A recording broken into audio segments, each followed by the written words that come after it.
So hello everyone, welcome to talk about type level computations in Scala. Actually the working title for this, when I started writing this talk half a year ago, was type level Scala. I'm glad I changed it before I submitted it here. Just barely dodged the bullet there. So let's get started by the motivation for this. So why would you want to do any type level computations in Scala? Well, I started out by wanting to write H-lists or H-arrays, which could be used as a replacement for Scala's tuples. As you probably know, they are limited to tuple 22. There is no tuple 23 in Scala. So what I'd like to do is to have a tuple implementation that can represent tuples of arbitrary size, and where you can also abstract over the size of the tuple. So you could write a function that says takes two tuples and gives you a tuple which concatenates them, and it would be fully typed and work with any size of tuple. So that's what you can do with an H-list, which is, you see this? No, you cannot see it here. So I'll have to show you here. When I move, you see the pointer? Yes. Okay, so this H-list basically looks like a standard list in the values, but in the types, you actually see that the types of the elements are contained in the type of the list. So it's just like a tuple, but for arbitrary sizes. And then when you take the first element, it will have the correct size, in this case an int. And when you take the second element, it will have the correct type string. But there's one catch when we want to implement this as a replacement for Scala tuples. There are already H-list implementations, for example in shapeless, but they are based on implicits. But implicits carry a runtime overhead because you have these implicit parameters. There's an annotation in Scala that you can use to actually pass null at runtime, so at least you don't have to construct or fetch any objects, but you still have the parameter. And for something that is as common as tuples, you really want to be as efficient as possible. So the whole stuff needs to be fully erased. You only want the complicated types there, but at runtime you want plain tuple performance. So let's take a jump down the rabbit hole from the land of terms into the land of types. You're all used to programming in the term level language in Scala. So we'll start with something very simple, a simple implementation of booleans. Now Scala already has booleans, of course, and it also has if-then-else expressions. But you wouldn't need them, and if you didn't have them in Scala, you could write something like this. We have a trait that represents our booleans. That's the sealed trait bool, and we have two values, two instances of this trait, true and false, and they are both type bool. Then we can implement the combinators for booleans, like the AND and the OR operator. And we can implement our own if-then-else construct here. So this if-else method computes a value of type B, and we give it two lazily evaluated expressions here for the true and the false case. That's how you would write your own if-then-else control structure. And there's a talk coming up a bit later by George, who's probably around. I don't see him at the moment. He's upstairs. He's upstairs. He'll come down for his own talk afterwards to show you that there's a prologue in your Scala. So for what we're doing here, there's actually a small talk in your Scala, because that's how you implement booleans and if-then-else in Smalltalk. Smalltalk doesn't have a primitive boolean or if-then-else. It's actually implemented in this way. Oh, there he is. So you can see this this blue border there at the left. I'll use this whenever we're talking about term level implementation. So we're still at the term level here, and we'll get rid of it when we move to the type level, so you don't get confused. So let's start with the types we have. We have a trait bool, and then we have two values of this type bool. So that's okay if we want to compute on values, we just need two values, but we only care about the types now, so having two distinct values, true and false, of type bool is not enough. We actually need two different types. So what we have to do here is we change these vals into objects. And now they have types. We get true.type and false.type. And these types are even inferred by the Scala compiler, so we can rely on the compiler to get this right and to help us here.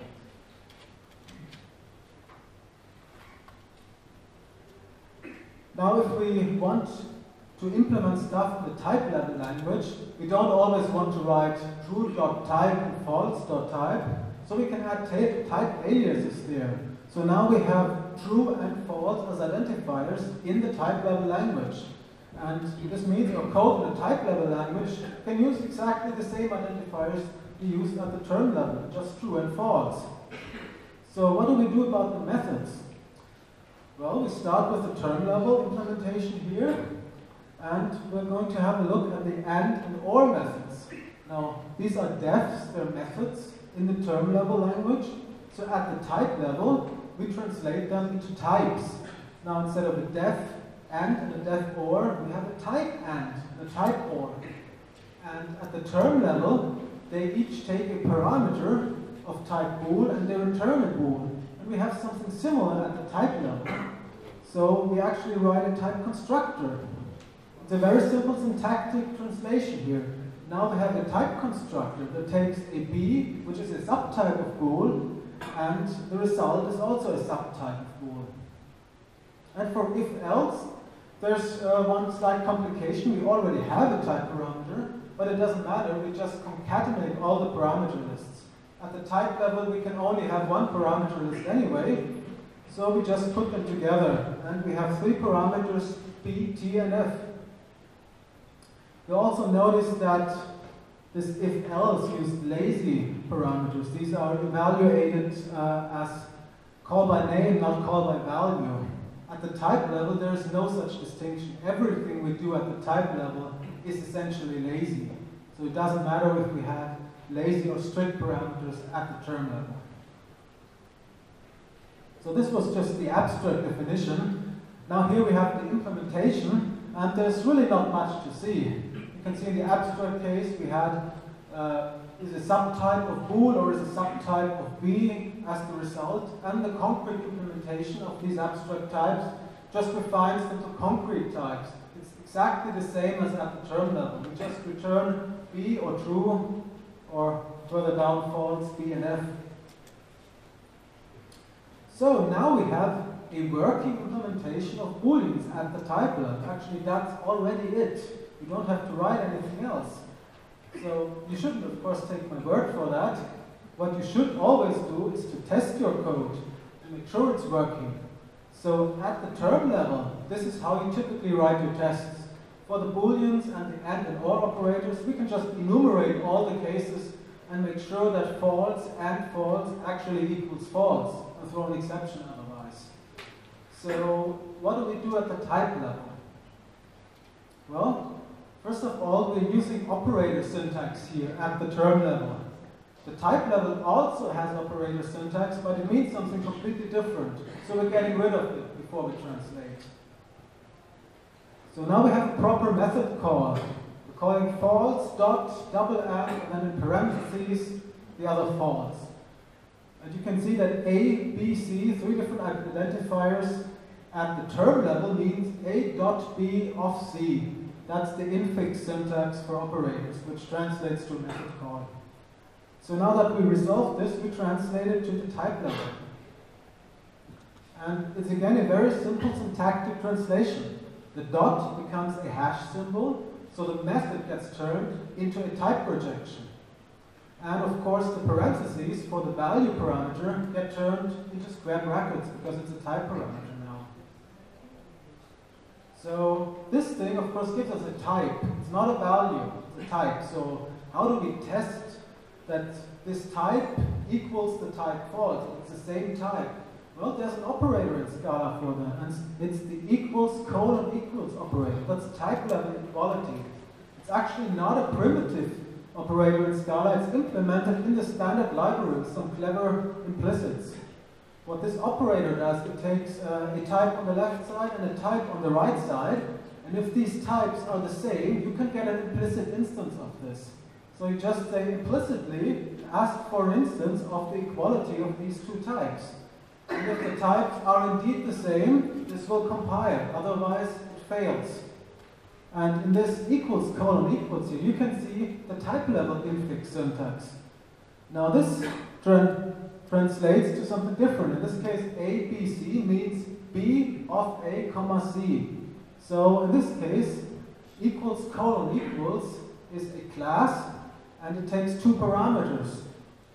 The false and false on the left side, and the single false on the right side. And both are very useful syntaxes at the term and type level, but you have to be careful because they're not identical. So these tests have one very nice property. You don't even have to run them. It's enough to compile this, because all your failures happen in the types. You'll already see them at compile time when something goes wrong. So let's put everything together. This is a full set of tests. I've already desugared them into the method syntax, and I've also added a type annotation here for the int, for if-else. We wouldn't actually need this. The compiler can infer this at the term level, but at the type level we don't get that luxury, so we have to spell it out. We write any int and string as three separate parameters here. There's no way we can get the any here automatically inferred. So if we go back, I was using integers here to test the if-else at the term level. Now why are we not using integers but two types, int and string, at the type level? Well, that's because we don't have any type level integers. So maybe we should create them, right? Let's do that. We're not actually doing integers, we're doing natural numbers. And I've been in two other talks today which showed you the definition of natural numbers using the piano structure, so you probably know all about that already. We have a supertype nat, that's a sealed trait again, and we have an object that represents 0, and we have a class that represents a successor of another number. So we can define 0 as the object 0, and 1 is the successor of 0, and 2 is the successor of 1, which is the same as the successor of the successor of 0. We get a recursive definition for natural numbers. Now let's translate these to the type level. In the first step, we translate the methods into types, as usual, and we translate the constructor. This shouldn't really be a surprise to you. It's exactly the same as the method, because a constructor almost is the same as a method at the term level, so we translate it the same way. We also get a type constructor here. And what used to be a value parameter, n colon nat, becomes a type parameter, n subtype of nat, just as in a method definition. And we also create the alias for 0, and we create the type aliases for our numbers. There's one more problem though. Up here we had a this at the term level, and I just wrote it as this.type in a naive translation attempt. Now this will work for many cases, but it's not actually what we want. This.type is too specific for what we really want to do, because it's a path-dependent type. And this can cause subtle problems in your type, so you have to be careful with this. What we do instead is we define our own this type.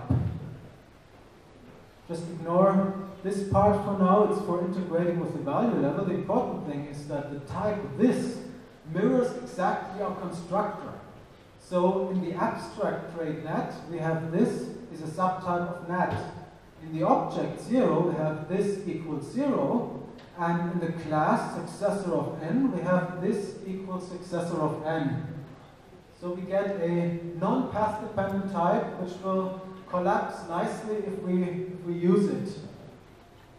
And now we can use it up here to define plus plus as the successor of this. And this already gives us enough to write our unit test using type level numbers. So let's see what we did so far. We defined algebraic data types. That means you have a sealed super class, abstract class, or trait, and you have some concrete objects and classes that implement it. These are the value constructors. That's what we can translate to the type level. All the different values and the different classes become types. That means you need a purely functional design. There's no imperative code you can write at the type level. And we are limited in the kind of decisions we can make. All we have to make any decision at the type level is polymorphic dispatch on the receiver. So you can have different implementations like the zero and the successor, and they can implement the same abstract type in different ways. There is no match statement, there is no if then else, or anything that you have available at the terminal. So everything needs to be done through polymorphic dispatch. So if we recap the translation rules, first of all we got rid of the vowels and replaced them by objects at the top level. And then any member, which is a def x or val x, gets translated into a type x. If we have a method with a parameter like def f of x, it becomes a type f of x. Any method called a.b becomes a type projection a hash b. A type ascription x colon t becomes an upper bound x subtype of t. And a class constructor called new a of b becomes a type constructor called a square brackets b. It's a very direct syntactic translation you have here. So let's do something more interesting with the natural numbers and actually implement a method. And for that we need to use recursion. So let's implement addition on the type level natural numbers. We have a type plus. We're starting straight with the type level version now. That's like a method plus that takes another natural number. We're not actually giving it a name here. In a method, you always specify a parameter name. At the type level, you can just write an underscore if you don't care. And this method returns another nat. So then we can implement the base type, that's 0. So this reads as 0 plus x equals x, right? And we have a recursive case in the successor. Successor of n plus x equals successor of n plus x. So you always have structural recursion and you always recurse on the left side of the operand, because that gives you the polymorphic dispatch. So now let's do the same thing for multiplication. And it really is the same thing. You get exactly the same structure that you implement. So in the 0 case, we have 0 times x equals 0. And for the successor, we get successor of n times x equals n times x plus x. So we're using the definition of plus that we just wrote to define the multiplication operator. And now we go one step further and do the same thing for exponentiation. We can also implement that at the type level. And it's really nice if you want to slow down the compiler. Just try to compute 10 to the power of 10 and then it will recurse over exponentiation, and each of those steps will recurse over multiplication, and each of those steps will recurse over addition, which recurses over incrementing. So the compiler really has a lot to do for that. But there's one further complication when it comes to exponentiation. That's that the power operator is not commutative. A plus b is the same as b plus a. And a times b equals b times a. But that's not true for a power of b. That's different from b power to the power of a. So we have to make sure we recurse on the right side. And since our recursion scheme only allows us to recurse on the left side operand, of course, thanks to Murphy's law, exponentiation requires us to recurse on the right side. But there's a very simple trick to get around that and to get to the left recursion scheme that we can implement. We just flip the operator. We define a flip power operator which just reverses the operands. And now we can implement this in the same way as addition and multiplication. So we get x to the power of 0 equals 1, and x to the power of n, x to the power of successor of n equals x to the power of n times x. Okay, now we have three basic operations implemented at the type level. So maybe we can do something to abstract these identical looking parts out of it. Because they're all using primitive recursion. That's what you start with when you write functional code. You start with primitive recursion. And then you try to abstract over that, and we can do that by writing a fold. A fold or catamorphism of an algebraic data type is a function that replaces all the constructors. So in this case, for NAT, back at the term level here to make it simple, the fold takes a value to use as the replacement for 0, and it takes a function to compute the replacement for the successor, because we have a 0 object and a successor with one parameter, so it mirrors exactly these constructors. And we can use this to implement our addition. So the fold basically gives you the 0 for the base case, and here's the recursion that it does in the successor case. And now we use it for the addition operator. We write a fold with a lambda with a fold that starts with x, and then for each successor in the receiver of the method, it adds a successor to the result. So step by step, we perform the addition, just like the primitive version we wrote before, but now we can write it in one line. And what this fold gives us is a different representation of numbers that you use in functional programming. It's called church numerals. Church numerals give you a way to represent numbers by functions. And the church numeral function takes two arguments. One is the 0 and one is the successor function. And it computes, it starts with a 0, and for a number n it computes a successor n times. So if you have a church numeral for the number 3, and you call that with 0z and function f, it will compute f of f of f of z. And that's exactly the recursion scheme that we need in our fold. So how do we translate this to the type level? Well, there's one further feature we haven't seen so far, and that's a function. F is a function from u to u, but we already translated methods and we translated constructors. Function is just the same thing again. At the type level, all three are identical. They all get translated to type constructors. So f is a type constructor that takes a subtype of u and returns a subtype of u. And the implementation is straightforward. There's nothing new to see here. So, of course, now we want to translate this plus method to the type level, which calls the fold. And there's another new feature we have here, that's a lambda function. So what do we do about this? Well, we translate it, first of all, to this kind of code. Now, please bear with me, you would never do this in actual term-level code, but it gives you the same result, right? We could have just written a separate function and put that as a method into our class here. This would work, and we would pass the reference to the method, and we could translate that code with the features that we've already learned about. But here for the lambda, what we do is we instantiate an anonymous object which contains this method L, short for lambda, that takes an n of type nat and computes a successor of n. And then out of this object, we take the L method and convert it to a function.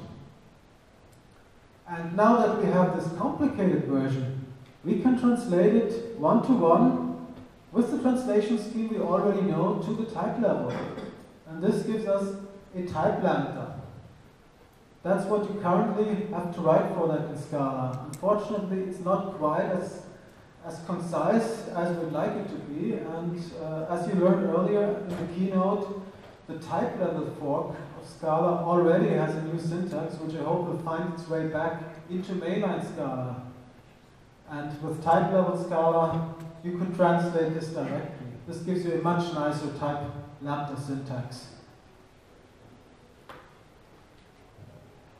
So now that we have a fold function, we might want to go one step further, because we have this this definition of different cases in our objects, like the zero and the successor implementation of fold, but we're also doing the recursion here. So we might want to abstract the recursion out and write something like this. We have a type switch, which looks almost exactly like the definition of fold we used before, but there's no recursion in the successor case. We're just calling f of n here. And then we could define fold by recursing over the switch. So we're calling switch and we perform the recursion here. Unfortunately, we're reaching the limits of what we can express in the type system now. This is not allowed in Scala. You cannot have any recursive type definitions where you use this fold type in its own definition. The only way to have recursion at the type level is through traits, what we've already done. But of course, you could write a fixed point combinator, like the y combinator at the term level, also at the type level, and then do recursion through that. It's possible, but it would just make our code less readable. So we're not going to do it here. It doesn't really help us.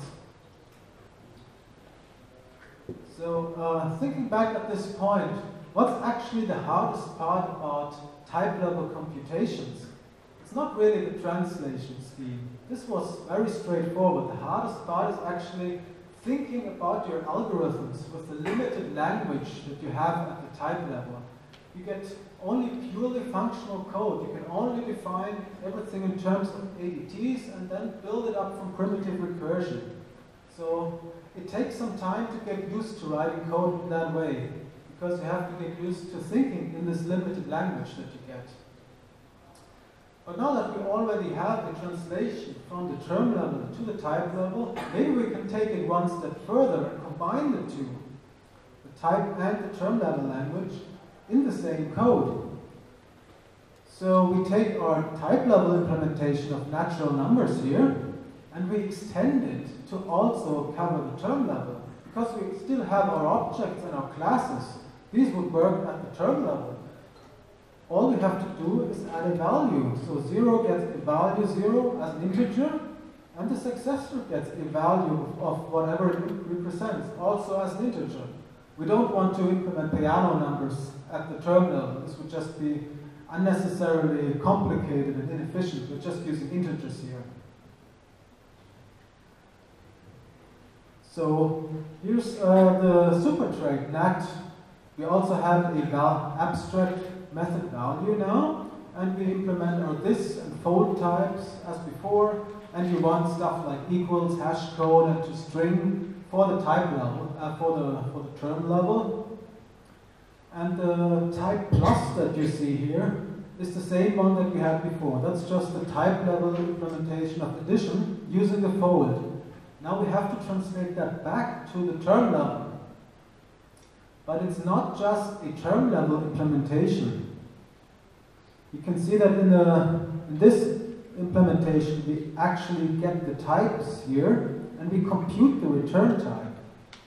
Even though we're computing at the value level, we have a method that takes a parameter n of type t, which is a subtype of nat, and then it computes the return type using our type level implementation. And it computes the return value using efficient integer addition. So this is a hybrid operation that does both the type and the term level computation. And then we're using a little trick with this unsafe function to make it efficient and easy to use. This unsafe takes a nat type and it takes an int number and it just casts the result. So it creates an instance and casts it. So that's why it's called unsafe. You have to make sure that the integer and the nat type actually match. And this allows us to perform integer addition at the value level, but use the recursion scheme for addition at the type level, and then just put them together. Now in a real implementation, you would use a cache, and then it would be just as efficient as Java lang integer, which has a similar implementation, but it's still fully typed. So going another step further, we can move on to heterogeneous lists. Now the correspondence between the type and the value level is not quite one-to-one anymore. but it's still similar. So an H-list, as I told you before, has a type level representation of the types of all its elements. So you can see it consists of an object h_nil and a class h_cons. That's just like the nil and cons in a standard Scala collection immutable list. And we also have values for the head, which is the current element in the cons, and the tail, which is the rest of the list. But here we have the same at the type level. There's a type head and a type tail, which is a subtype of H-list. And then we have head and tail as methods, which are of this type, values of this type. Now in H_cons, we have a straightforward implementation. So what do we do about head and tail in h_nil?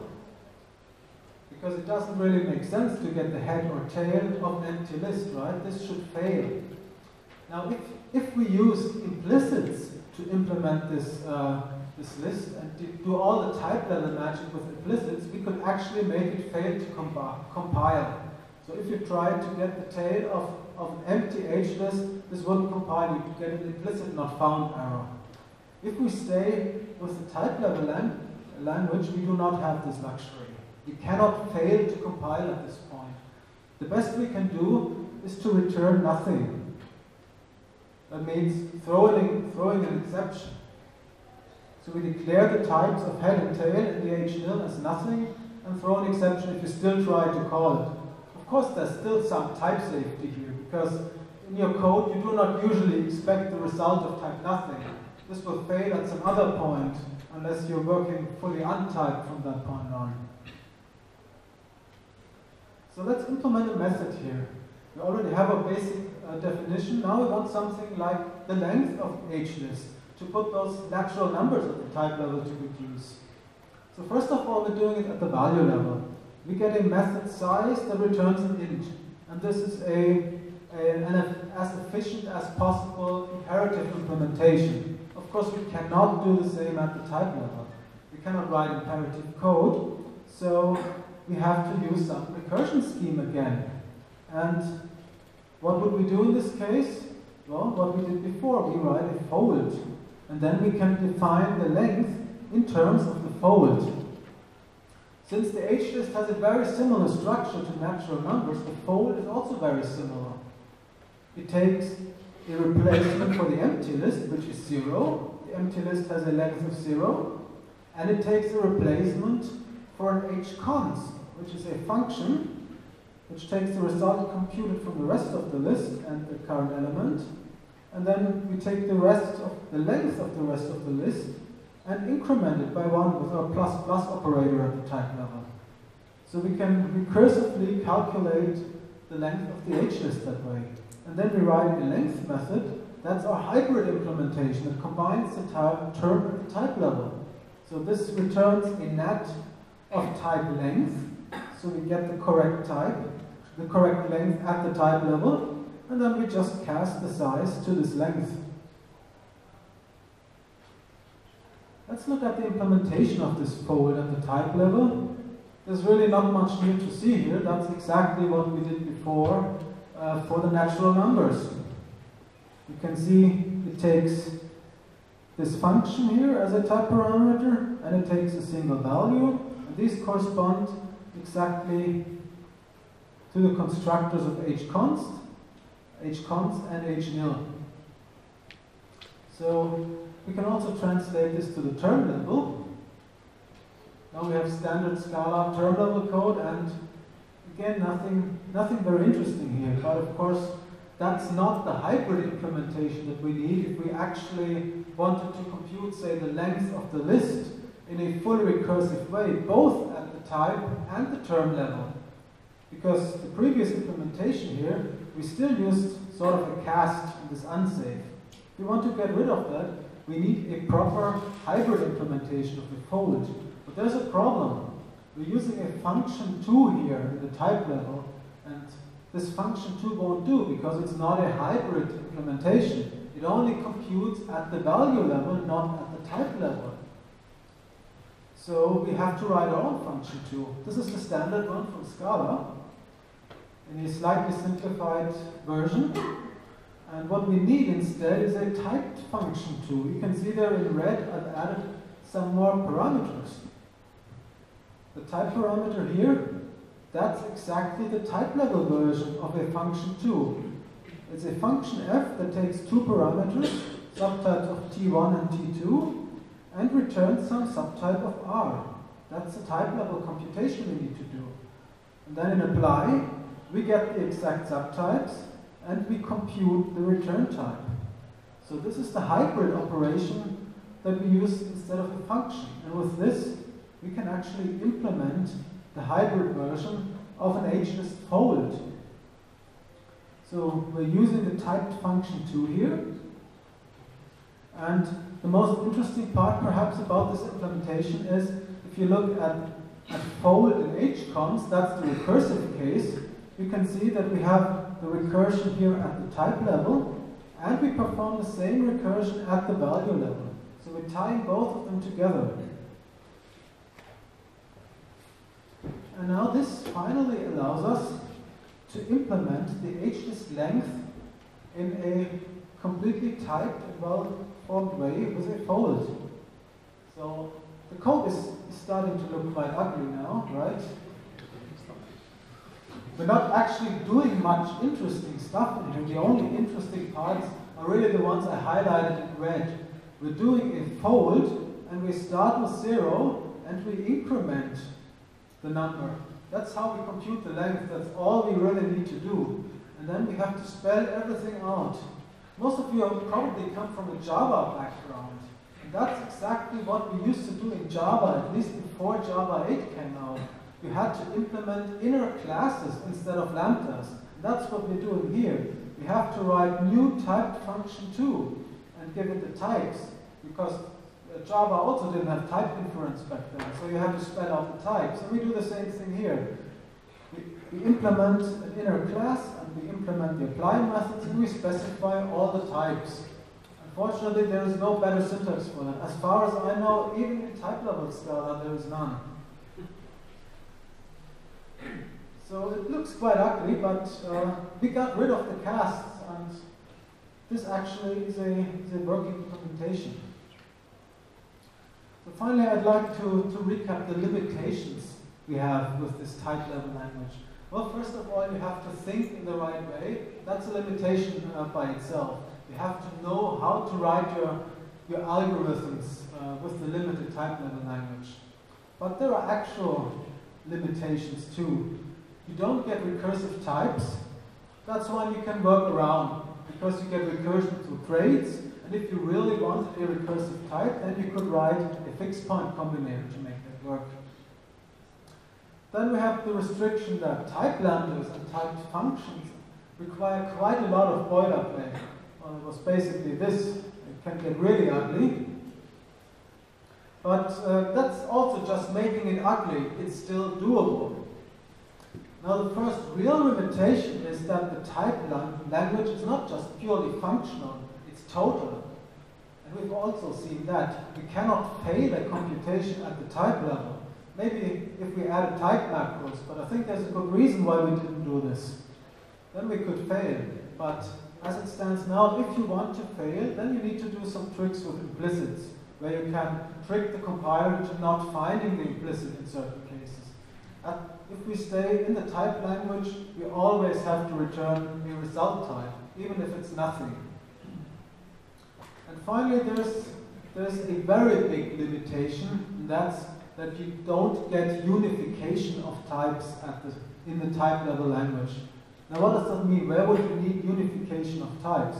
Unification means computing the log of two types, the least upper bound. Imagine you have an ageless type, and you want to implement a method toList, which converts the agelist to a list. Now, a list of what? The best we can do without unification is to always return a list of any. But say you had an agelist with two elements, and they were a seek of string and a set of integer. Then you might want to expect to get a type like list of iterable of any ref. That would make sense. That would be the log of these two types, but that's something you cannot do without implicits. So after all these complicated types, I'm already feeling quite mad, and it's time for some tea or maybe some questions if you have them.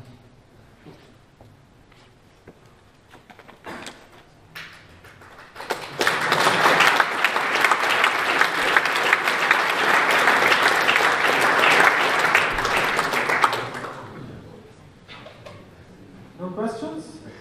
There's one in the back.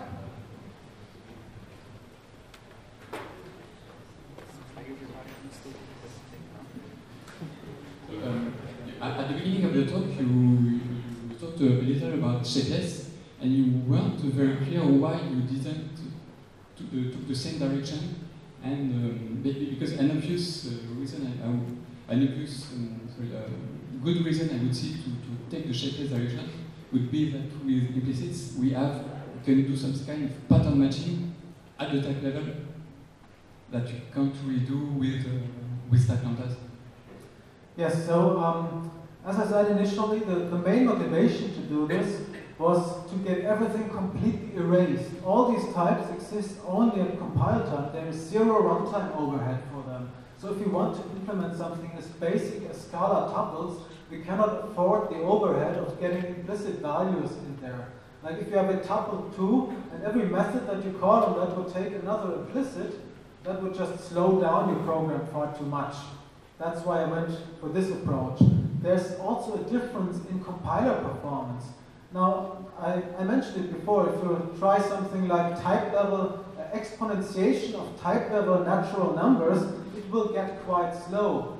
But still, if you try the same stuff with implicits, it's even slower, because implicit search will get slower the more implicits you have in your system, and the compiler has to explore an exponential number of solutions. So this approach is also faster in the compiler. But of course you are right, there are limitations. Some are hard limits, as I mentioned, like no unifications. Other limitations are just things that make your life a bit harder because you don't get convenient pattern matching, so you have to find ways with more boilerplate to implement the same thing. But in the end, it's about performance. Yes? Are you using this in Slick and other projects you're working on? Okay, the question is, are we using this in Slick? Well, it started as a separate project. I've provided a link for you if you want to take a look at that. But yes, we are actually using parts of that in Slick. The natural numbers and the H-list are used in Slick, and if you use the Slick code generator to generate code for your database tables, which have more than 22 columns, it will actually generate H-lists for that. Yes, John? I didn't notice anywhere you were using covariance or contravariance annotations. Yes, I left that out intentionally to keep it simple. The actual H-list implementation in Slick uses covariance and contravariance, just like you would expect from a standard H-list. It also uses Scala specialization. But I've left both out of the examples here to make them simpler.